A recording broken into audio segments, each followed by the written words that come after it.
Hello, my name is Tyrone Garland, and I want to welcome you to Chapter 12 of our psychology course here at Luther Rice. In this particular chapter, we will be studying social psychology. In today's lecture, we will be defining social psychology and explaining its components, which are self-presentation, attitude and persuasion, conformity, compliance and obedience, prejudice and discrimination, and aggression and pro-social behavior. Our learning objectives for this chapter include describing situational versus dispositional influences on behavior, describing the fundamental attribution error, explaining actor-observer bias, describing self-serving bias, and explaining the just world hypothesis. Let's begin by defining what is social psychology. According to the American Psychological Association, social psychology is the study of how an individual's thoughts, feelings, and actions are affected by other people, whether actual, imagined, or symbolically represented. In this chapter, we will focus on how the presence of individuals and groups affect a person's behavior, thoughts, and feelings. Basically, people will change their behavior to align with their social environment. We've all heard the saying, when in Rome, do what the Romans do. Let's add a little light to that quote. Social psychologists focus on how people handle and deal with situations or interpret situations. A person's interpretation may influence their thoughts, feelings, and behaviors. Influences on behavior may be situational, dispositional, or both. Situationism, viewed as our behavior and actions, are results of our immediate environment and surroundings. Dispositionism believes that our behavior stems from internal factors, such as personality traits and temperament. Although social psychologists have tended to take sides on both arguments, the modern approach takes both the situation and the individual into account when studying behavior. Here in America, the majority culture favors dispositional approach in explaining human behavior. We believe that people can control their own behavior. Therefore, behaviors changes are the result of internal factors. Some social psychologists believe that people have a habit of overemphasizing internal factors as to why people behave a certain way. We tend to see a person's behavior as a trait and not the power of the situation.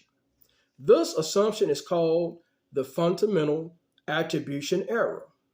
Let me give you an example of fundamental attribution error.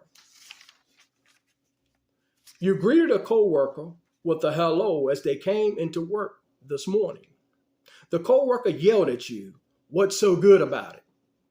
Your first thought is that your coworker is just grumpy and mean, which are all traits.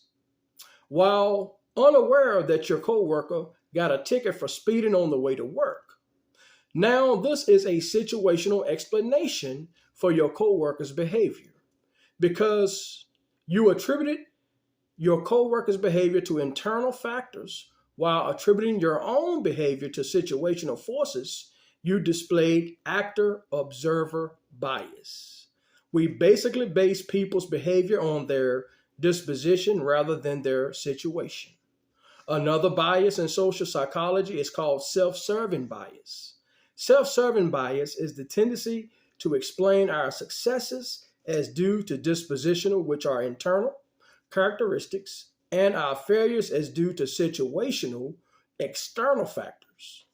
In other words, we take full credit for our successes and achievements, but blame others or outside factors on our failures. A common worldview in the United States is the just world hypothesis. This common ideology is the belief that people get the outcomes they deserve. This hypothesis reminds me of a popular Bible phrase, you reap what you sow. Our chapter reading states that in order to maintain the belief that the world is a fair place, people tend to think that good people experience positive outcomes and bad people experience negative outcomes. Research shows that people who hold just world beliefs have negative attitudes towards the poor, the unemployed, and people living with AIDS. Other variables that influence behavior are social roles, which are patterns of behaviors that are expected of a person in a given setting or group. Let's use the British royal family for example. They are groomed from birth to act a certain way and are expected by all to do so. This is called a social norm.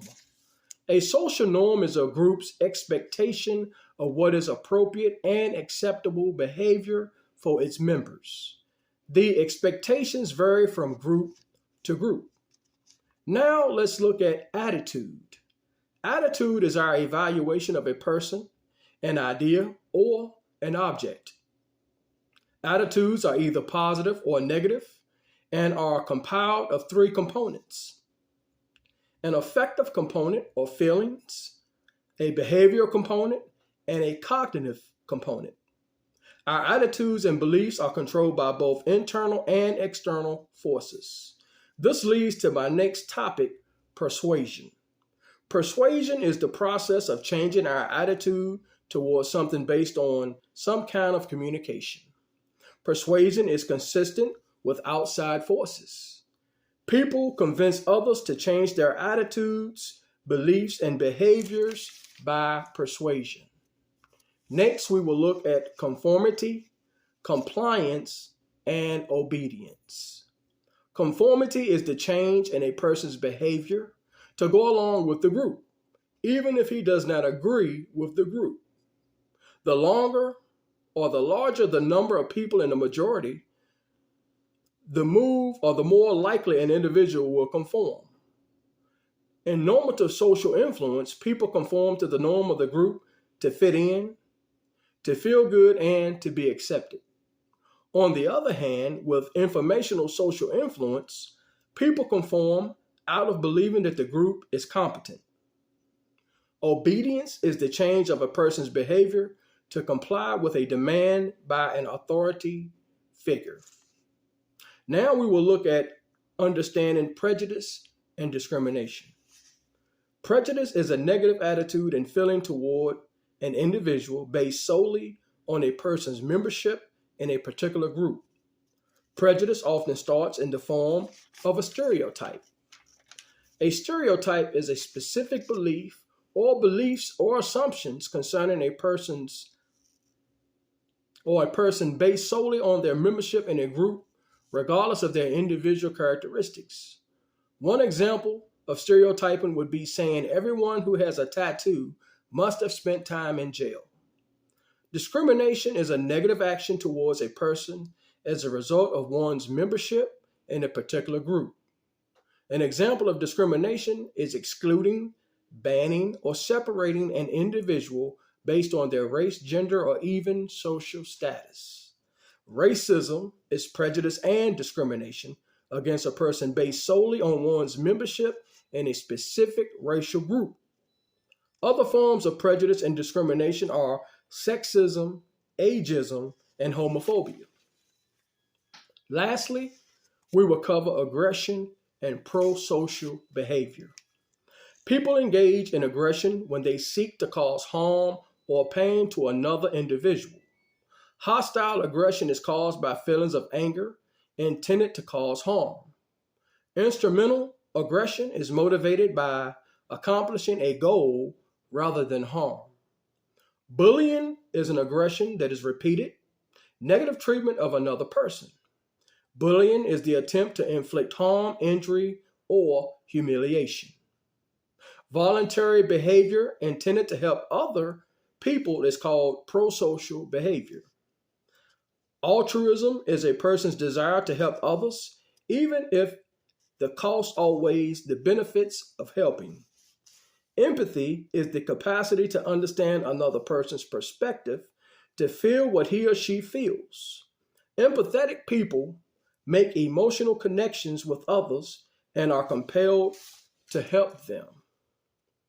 Well, that does it for this chapter. I hope this lecture helps you to understand social psychology in a better light. and I thank you for listening.